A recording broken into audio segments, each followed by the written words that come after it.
Betulnya apabila memang pemerintah begitu ya memberikan kebijakan sejumlah insentif untuk pelaku usaha hotel, apa yang sangat-sangat dibutuhkan atau bentuk apa yang sangat dibutuhkan oleh pelaku usaha hotel saat ini, Pak Yusran? Jika ditanyakan, apa yang sangat dibutuhkan yaitu mengembalikan pasarnya, Mas. Tentu yang paling utama itu adalah bagaimana pemerintah kan sudah memberikan, anggaran berkegiatannya. Namun, kalau kami berharap pemerintah segera untuk mencairkan anggaran kegiatannya, paling tidak yang dipotong itu masih ada, apa namanya ya, masih ada kegiatannya gitu loh. Karena sekali lagi kita tidak bicara hanya, hotel itu yang paling hanya tergantung dari, efisiensi ini. Sebenarnya kalau kita perhatikan kan hotel ini hidup dari berbagai macam sektor, Mas. Bukan hanya jangan nanti seolah-olah hotel itu mengandalkan meeting itu menjadi suatu substansi utama, padahal kegiatan di daerah itu menjadi stimulus bagi setiap daerah, stimulus ekonomi bagi setiap daerah. Nah, hotel mendapatkan bagian daripada itu. Kalau kita perhatikan di daerah itu kan juga banyak proyek-proyek pemerintah aja ketergantungannya. Konstruksi, proyek pengadaan barang dan jasa, itu semua proyeknya pemerintah semua. Nah, itulah yang berputar di daerah dengan adanya pencairan anggaran pemerintah itu sehingga mereka bisa berkegiatan baik dari pusat ke daerah atau antar lintas provinsi yang melakukan kegiatan tersebut. Nah, itu yang kami harapkan. Karena dengan kondisi yang seperti ini justru tidak ada uang yang berputar ke daerah, justru akan mematikan setiap daerah apa namanya untuk bisa berkegiatan ekonomi. Dampak ini juga pasti akan terasa oleh pemerintah daerah, di mana potensi pajak. Jadi pajak dari hotel restoran itu merupakan tiga besar dari pendapatan PAD dari setiap kabupaten kota. Nah, bayangkan jika kondisi ini terjadi pada bisnis hotel, pasti tekanan terhadap PAD itu untuk dari pendapatan dari sektor hotel dan restoran itu pasti akan juga terjadi. Nah, saya juga ingin menggambarkan kalau kita membayangkan kita berharap untuk mendapatkan keringanan misalnya restrukturisasi dan seterusnya. Ini saya menggambarkan perbedaannya dengan tahun 2020. Tahun 2020 itu kita mengharapkan restrukturisasi, keringanan pajak dan seterusnya itu karena apa? Karena pada saat itu terjadi bencana. Nah, berbeda pada tahun 2025 ini. 2025 ini memang pemerintah sendiri yang membuat kebijakan tersebut. Tentu kalau kita berharap memberikan restrukturisasi itu tidak akan bisa bertahan lama juga, Mas. Jadi pasar yang menjadi utama sebenarnya. Dengan adanya kegiatan ekonomi, tentu industri ini akan hidup gitu loh. Tapi kalau kita melihat kegiatan dari kegiatan pemerintah yang justru men-trigger geliat ekonomi di daerah itu justru minim. Nah, tentu di daerah akan kesusahan untuk menggeliatkan daerahnya. Karena kan saya bilang tadi, bahwa daerah itu tidak semua yang memiliki tambang, memiliki kebun, memiliki migas, hasil bumi yang cukup signifikan untuk menggerakkan ekonominya. Justru banyak mereka menggerakkan dari UMKM itu adalah kegiatan-kegiatan yang berdasarkan orang yang datang. Cerminan ini juga nanti bisa dilihat pada saat Lebaran nanti, Mas. Bagaimana masyarakat itu ekonominya bergeliat pada saat adanya pergerakan yang cukup signifikan ke setiap daerah. Itulah menjadi pundi-pundi uang atau pendapatan bagi masyarakat yang kecil-kecil di sana itu, Mas. Pergerakan adalah sumber utama untuk lihat ini. Nah, jadi kami mengharapkan marketnya justru yang dikembalikan oleh pemerintah. Demikian, Mas. Oke, baik.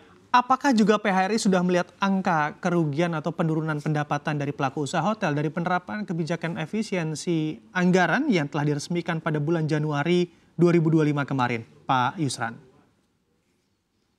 Jadi kami pernah membuat ilustrasi ya. Kalau kita bayangkan sampai di pada saat tahun 2024 dengan angka ilustrasi tahun 2024 itu memang total kerugiannya itu dari apa namanya dari venue dan dari akomodasi itu sekitar 24 triliun sekian lah, itu Mas. Itu bayangannya. Tapi kita belum menghitung dampak potensi kerugiannya di tahun 2025. Itu hanya ilustrasinya. Cukup besar dampaknya terhadap bisnis hotel.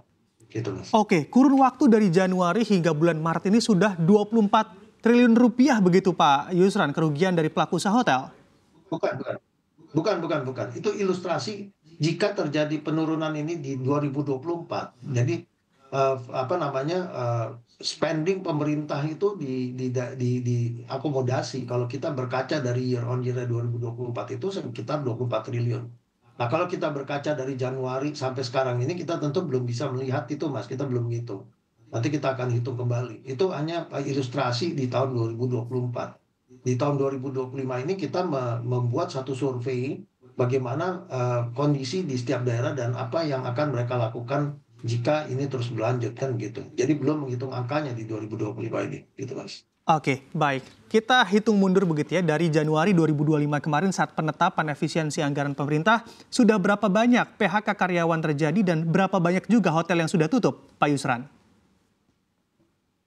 Kalau sampai saat ini kita belum melihat ada hotel yang tutup, Mas. Jadi tadi saya sampaikan bahwa penurunan saat ini kan baru 3 bulan ya, Mas ya. Itu terjadi penurunan dan Januari kan belum terlalu signifikan penurunannya, tapi terus konsisten trennya terus menurun ke Februari dan Maret yang mungkin agak sedikit lebih parah.